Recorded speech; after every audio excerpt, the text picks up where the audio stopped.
Imagine everything becomes still. No pain, no fear, only light, warmth, and the feeling that you're coming home. Thousands of people who have encountered death describe the same moment, the transition. But what exactly happens in those final seconds? What does a person feel when their heart stops, yet their consciousness remains? In this episode, we explore that question in depth, with real accounts, scientific explanations, and humanity's ancient search for what lies beyond the final breath. What truly happens in the final seconds as life leaves the body?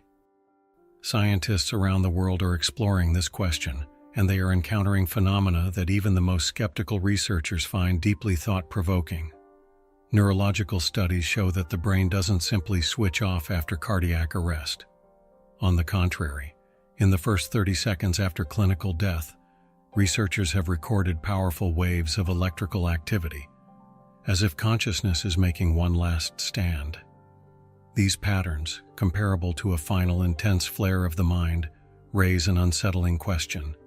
Is death an end or a threshold? People who have had near-death experiences report astonishing sensations. They feel themselves separated from their bodies, floating above the operating table, seeing their own faces, hearing the doctors speak, even though no pulse and no measurable consciousness are present. One of the most renowned researchers in this field is Dr. Sam Parnia. He documents cases of patients who were clinically dead, yet came back with clear, detailed memories of what occurred in the room.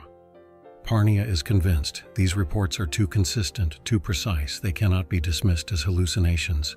Across the world, people describe the same core elements: a bright light, a feeling of weightlessness, a love that permeates everything. Some feel welcomed by deceased loved ones. Others hear music, and many see their entire lives flash before their eyes, as if every memory condenses before something new begins. These experiences are not bound by culture or religion. They occur across nations, across beliefs, and they leave us with the sense that something greater is at play. But not all experiences are peaceful. Some report darkness, fear, a deep resistance to leaving the body. So what determines how we die? Is it our belief, our past, or something we have yet to understand? Perhaps the moment of death is a mirror of our inner state and reveals not the end, but the beginning of something beyond imagination. A final, silent transition before we begin to see anew. For a long time, consciousness was considered nothing more than a byproduct of the brain, a side effect of chemical processes in the mind. But that view is starting to crumble. More and more scientists now consider it possible that consciousness doesn't originate in the brain, but merely flows through it, like light shining through a window. Especially in the field of quantum physics, this theory is being seriously explored. Researchers at the University of Arizona have discovered that information about the quantum state of our consciousness might be stored in microscopic structures within our cells, called microtubules, independent of the physical body itself. If this is true, it would mean that consciousness survives death, not as a vague feeling but as a structured, measurable form of information that returns to the universe after physical life ends. A kind of re-entry into a larger whole that was always there. Scientists at the Max Planck Institute in Munich express a similar view. They believe that what we perceive as reality is only one layer of experience. When the body dies, that filter disappears, but consciousness remains, no longer here, no longer visible, but still perceptible. This perspective changes everything, because if consciousness doesn't end but only changes form, what does that mean for us?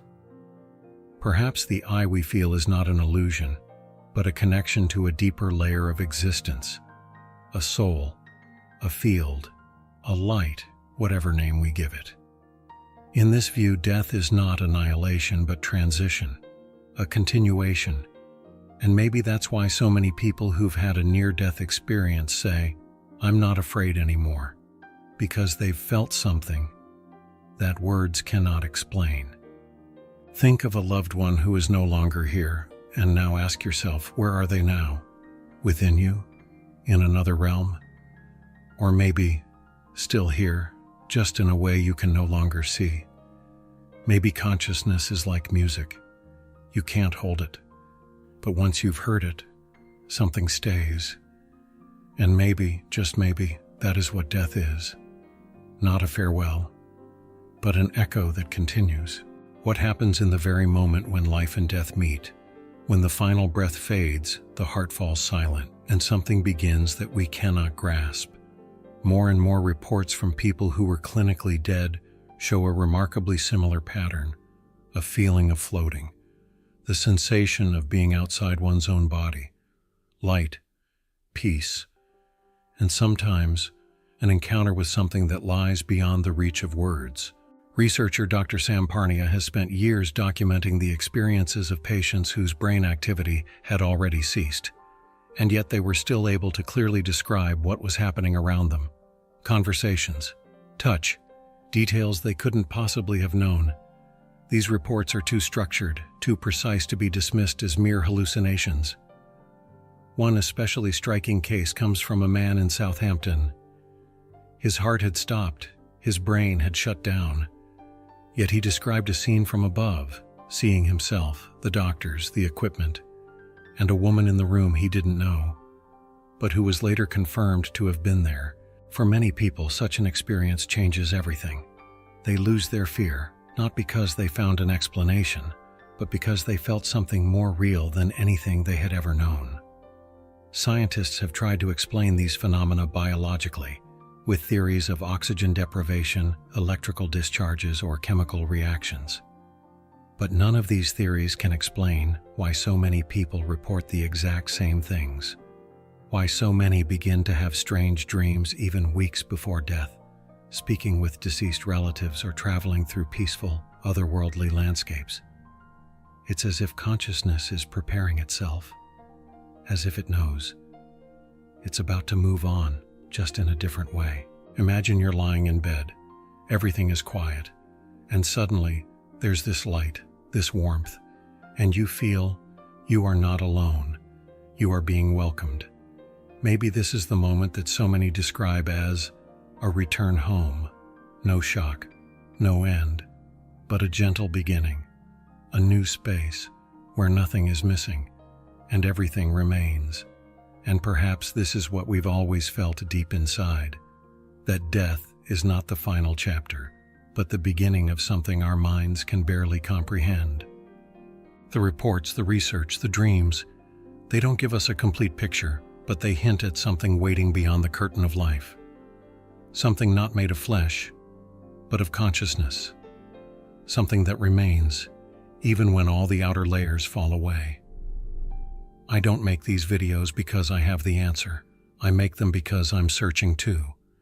Because I've had moments that defied logic, but felt more real than anything I could explain. And because I believe we must ask these questions, not out of fear, but out of longing. If you too feel that there must be more, then walk this path with us. Let's explore together, remember together, ask together, and maybe one day understand. Thank you for staying with us until the end. If these questions move you as deeply as they move me, if you sense that behind the visible lies a deeper truth, then stay with us.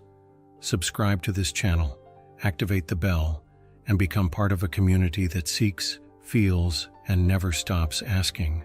Because maybe it's this shared journey that brings us a little closer to the unseen. We don't tell stories to entertain, but to remind you of what, deep down, you already know. Yours, Zeitgeist.